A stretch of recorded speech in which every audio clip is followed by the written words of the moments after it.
That summer I drove home and Mom let me know that my brother Bill also needed a car to get to his school in Richmond, Virginia. The white VW was a bit of a mess because of what it had gone through in Connecticut. And I was charged with cleaning it, fixing it, getting it ready for Bill's freshman year. I painted what needed painting. I bought a bumper to replace the one that had disappeared. I restored it to its previous splendor. I taught my brother how to drive a stick.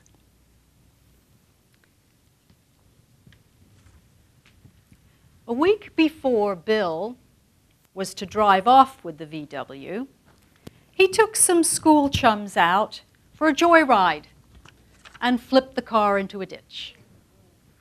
One of his friends needed 4 stitches in his hand. The car was totaled. Brother Bill had to make other plans regarding getting to school. But Jim bought, with his mother's financial help, a 1962 green VW Beetle ragtop, which he kept until 1976 when he was living in a group house in Washington. 1962. Andy Warhol premieres his Campbell soup cans in Los Angeles.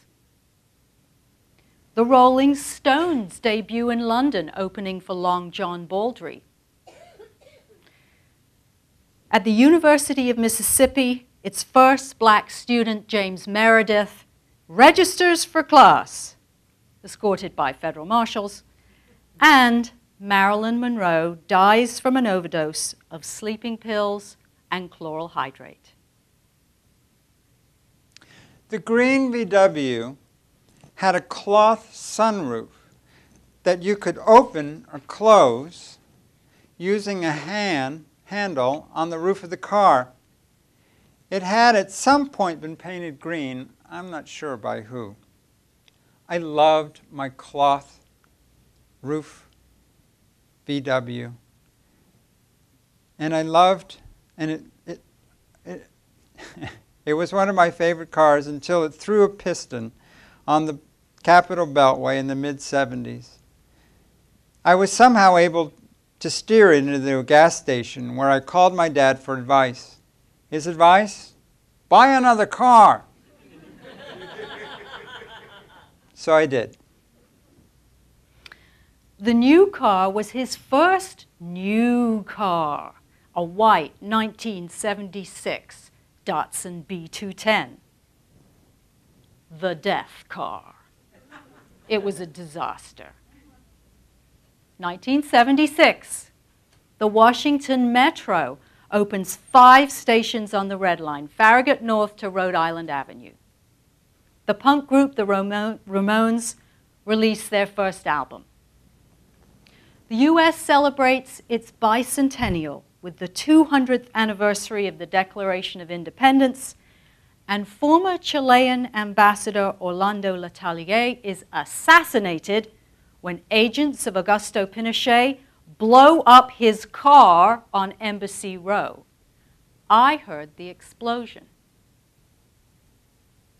I was so excited with my Datsun. It smelled like a new car. I never had a car that smelled like that. It was small and economical. I installed a radio because it didn't come with one. It was a little peppy, but most important of all, it had not been owned by any other person before I got it. It was new. It didn't take long for things to go wrong. There was sort of a tap, tap, tap sound coming from the front of the car, a kind of noise that was there, and I couldn't seem to figure out what it was. So I took it to the shop. The guy at the shop said that he would look at it, which he did, give me an estimate, which he did. He tuned it up, gave me back my car, and I still heard a tap, tap, tap coming from the front of the car. So he took it back. Boy, was I pissed. I had taken it in, I'd paid my money, and he didn't get rid of the tap, tap, tap. the guy promised me that it would all be repaired. A day went by. Another day went by. I heard nothing from the guy. I called him. He didn't answer. Now I was really pissed. I borrowed a friend's car and I drove back to the shop to have it out with the guy. But the place was locked and empty. No one was there. So I called, and I called again. I went back, and one day, one of the mechanics was there, and I asked him where the guy was because I had some issues. And the mechanic said, "Oh, you didn't know? The guy is dead." Say what? "Yeah," said the mechanic. "He was working on a car and just keeled over and died. I'm sorry that you didn't know." So the guy that was working on the car died. And the car still had a tap, tap, tap noise. About a week later, I was performing car stuff on the Datsun, and I pulled the dipstick out to check the oil, which was at a good level.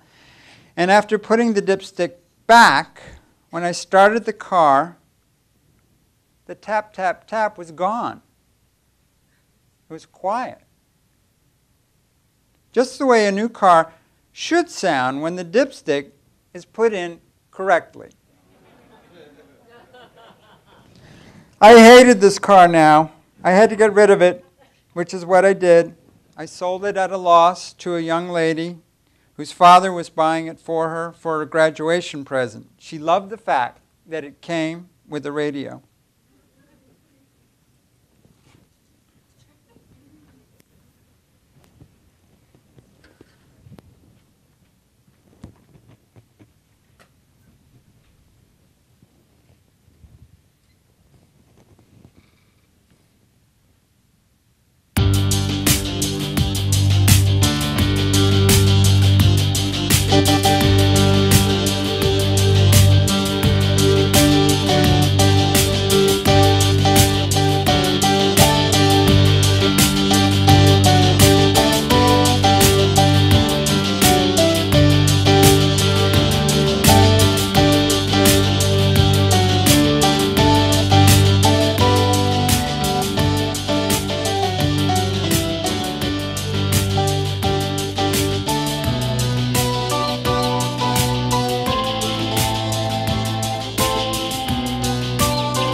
Since Jim had dumped the Datsun, he needed a car.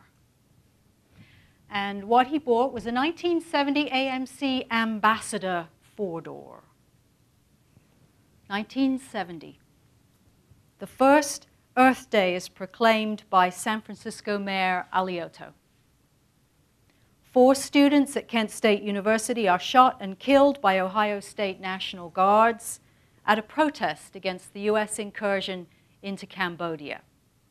In Washington, 100,000 people demonstrate against the Vietnam War. The Chevrolet Vega is introduced, and a day later, the Ford Pinto. American Motors follows with the Gremlin.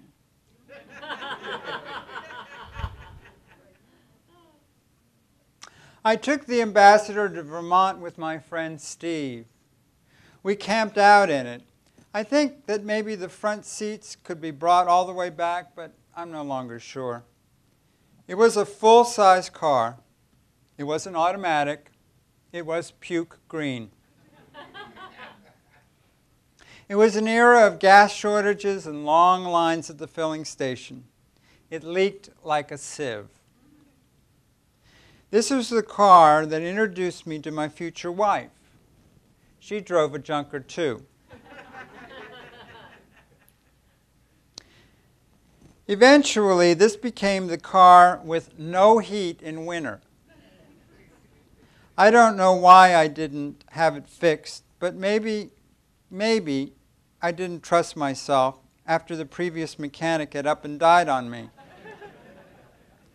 I think that I tended to think of this car as a bridge between where I was, dead mechanic, and redemption. There were many scenes of me with the hood up, tending to some emergency shortage of fluids. Things were always dripping out of this car, but it was okay as long as you refilled them. I could tell when the water was low because of a little arrow on the dash would work its way up to hot. Then I would stop and I would put water in. I carried water with me at all times.